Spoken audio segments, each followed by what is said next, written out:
Maxime travaillait comme médecin dans une zone rurale. Plus précisément, il était médecin généraliste. Il devait soigner l'appendicite pratiquement à pied dans la campagne, traiter les maux de gorge et faire des accouchements. Il soignait également les enfants et les personnes âgées. Il ne se plaint pas, il est volontaire pour une telle tâche, mais il veut d'abord avoir le plus de pratique possible et éventuellement poursuivre ses études. Et deuxièmement, ou plutôt ce serait le premier, et tout le reste serait le second, il voulait s'éloigner le plus possible de son ex-petite amie. Sveta l'avait trompé et lui avait ensuite demandé pardon avec insistance. Maxime voulait soigner son traumatisme mental au milieu de nulle part. C'est pourquoi il vivait seul dans l'arrière-boutique du service de médecine et de maternité. Il ne prêtait aucune attention aux jeunes filles de la région, qui ne s'intéressaient d'ailleurs pas particulièrement à lui, chacune d'entre elles avait un fiancé. Souvent, les habitants apportaient à Maxime non seulement des enfants, mais aussi des chiens et des chats dont les oreilles devaient être recousues ou les pattes réparées après une bagarre. Il est difficile de se rappeler combien de fois il a dû livrer non seulement des humains, mais aussi des chèvres et des vaches. La station vétérinaire n'était qu'à 100 km et Maxime aimait les animaux, alors pourquoi ne pas l'aider? Il a donc aidé tout le monde et tout le monde. Un hiver, il y a eu une très forte gelée et il a été appelé pour s'occuper d'un malade. Ce n'était pas nouveau non plus. Maxime ne voulait pas sortir de son lit bien chaud, mais il le fallait. Il s'habilla, sortit et il y avait du blizzard, il ne voyait rien. Il atteignit les abords du village et se demanda comment ils allaient y arriver. Son grand-père et sa grand-mère, qui étaient âgés, vinrent le saluer, et Maxime se souvint qu'il ne leur avait jamais rendu visite, qu'il n'en avait jamais eu l'occasion. Pour une raison ou une autre, ils l'emmenèrent dans la grange. Il n'en fut pas particulièrement surpris, sans doute pour aller chercher une autre chèvre, pensa Théil. Ils entrèrent, la lampe brûlait faiblement, rien n'était visible, et il y avait quelque chose de grand couché sur la paille. Une vache, pensa Théil, ou un cheval. Elle respirait bruyamment et était recouverte d'une bâche pour animaux. Maxime regarda de plus près et ce fut un ours. Il faillit s'envoler de l'étable, effrayé, mais son grand-père le rassura. « N'ayez pas peur, camarade docteur, c'est notre ours. C'est le nom de ma petite fille, nous l'élevons depuis qu'elle est toute petite.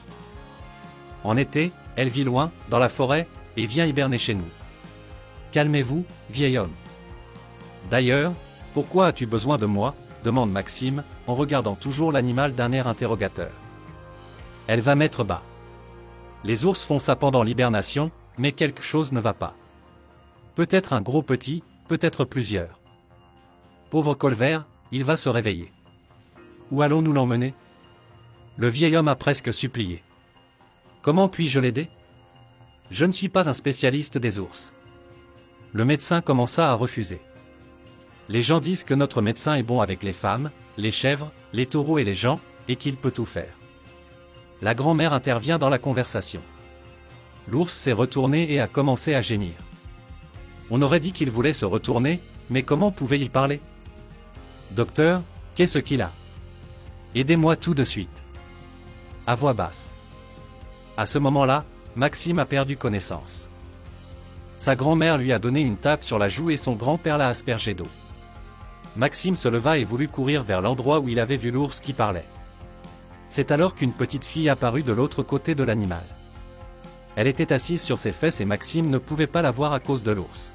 « Quel docteur nous avons aujourd'hui, timide et gentil, » dit la petite fille en riant. « Voici notre petite fille Natalia, » lui présenta sa grand-mère. « Je veux devenir vétérinaire, mais mes grands-parents ne me le permettent pas, ils disent que c'est trop loin, » répond la jeune fille. Soudain, Maxime se sentit si gêné qu'il s'évanouit et rougit. Heureusement, personne ne l'avait vu dans l'obscurité. Il s'avéra que Natalia connaissait aussi cet ours, ils avaient presque grandi ensemble. Elle s'assit près du museau de l'ours et lui essuya le nez avec un chiffon humide. Il était sec et craquelé par la respiration. Il n'y avait rien à faire, Maxime dut se ressaisir et examiner l'animal. « N'aie pas peur, je connais bien les ours, je t'aiderai si tu en as besoin, » lui dit Natalka. Maxime tâta le ventre du jeune animal, comme celui d'une vache. Natalka lui donna tous les conseils et l'aida à tenir la lanterne. Ensemble, ils mirent au monde deux très gros oursons, mais miraculeusement, l'animal ne se réveilla pas. Natalka nettoya les oursons et les plaça sur le ventre de l'ours. Au bout d'un moment, ils entendirent un baiser placide. Ils poussèrent tous un soupir de soulagement, couvrirent soigneusement la mère endormie d'une bâche et quittèrent l'étable. Maxime rendait souvent visite à sa patiente, mais c'était toujours une expérience intéressante. L'ours dormait paisiblement, sa respiration s'était rétablie, son nez était humide et froid, comme il se doit. Les oursons mangeaient presque continuellement et dormaient aussi, mais miraculeusement, ils grossissaient. Avant même de s'en rendre compte, Maxime commença à rendre visite à l'ours, non pas tant pour le bien de l'ours que pour celui de la jeune fille. Il aimait son courage et sa détermination. Elle était naturellement belle, avec une silhouette de statue, des cheveux blonds, une tresse à la taille aussi épaisse que son bras. Elle avait un regard direct, ne cachait pas ses yeux et disait ce qu'elle pensait et ce qu'elle disait. La beauté sibérienne séduit Maxime et, semble-t-il, elle l'aime aussi. L'homme n'était pas maigre, mais grand et large d'épaules. Son grand-père remarqua que l'ambulancier s'approchait souvent de lui, riait, clignait des yeux, puis disait « Oh, grand-mère, ma petite fille va bientôt se marier, dit grand-père. »« Lequel ?» demande ma grand-mère, visiblement avec humour, tout comme mon grand-père.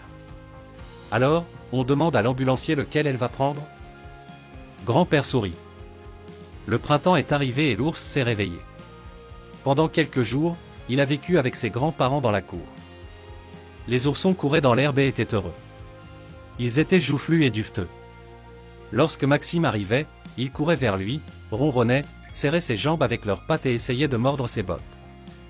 Il leur apportait toujours des pommes ou des carottes. L'ours grognait, mais le laissait passer. Maxime ne poussait pas trop les garçons, car il savait qu'ils devaient aller dans la forêt. Et c'est ce qui arriva bientôt. Une nuit, les garçons et lui partirent.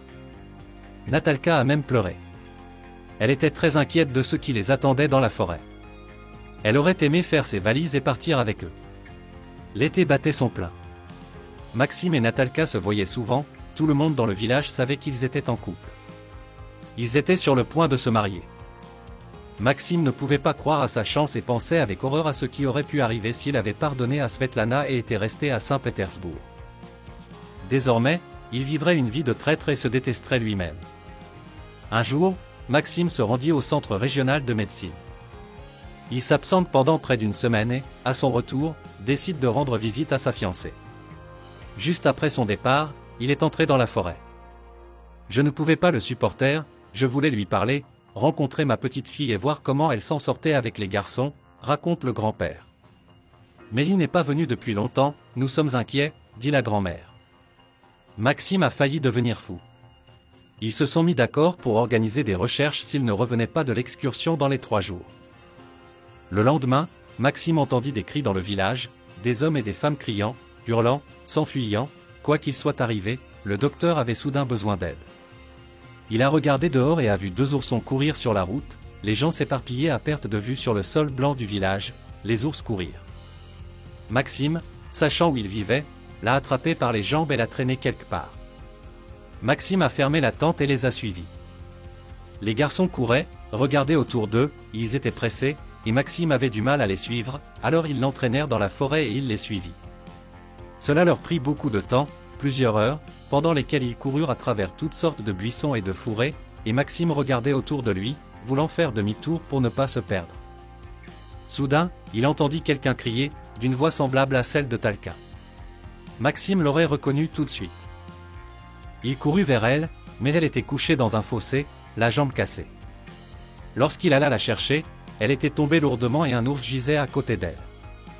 Maxime s'est approché d'elle, l'ours a grogné mais s'est éloigné. Il s'avéra que la jeune fille gisait là depuis 3 jours. Ce n'est pas elle qui a trouvé les ours, mais ils sont venus à ses cris et ont reconnu sa voix. Sa petite fille s'est allongée à côté d'elle et l'a tenue au chaud avec son corps pendant 3 jours. Lorsqu'elle se sentait fatiguée, Natalia posait ses mains sur la mousse humide et buvait de l'eau. Natalka pensait qu'elle resterait là pour toujours, parce que les garçons avaient compris comment courir pour chercher de l'aide, ou peut-être que l'ours leur avait dit de le faire, personne ne le sait. Et surtout, pourquoi ils n'allaient nulle part chez leur grand-mère, là où ils étaient nés, là où Natalia les avait vus.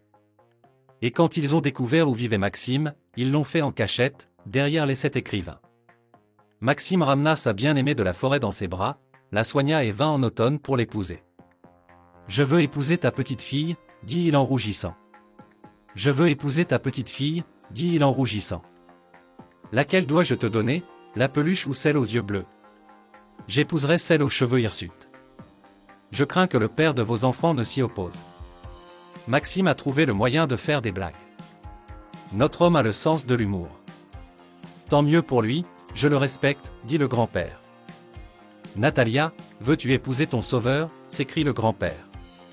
Où vais-je aller maintenant? Je n'en doute pas. Qui, sinon lui, me portera dans ses bras? La jeune fille accepta. Ils se marièrent bientôt et, 1 an plus tard, ils eurent des jumeaux, tout comme les enfants qui avaient été présentés. C'est vraiment une histoire étonnante. Et merci d'avoir écouté jusqu'à la fin.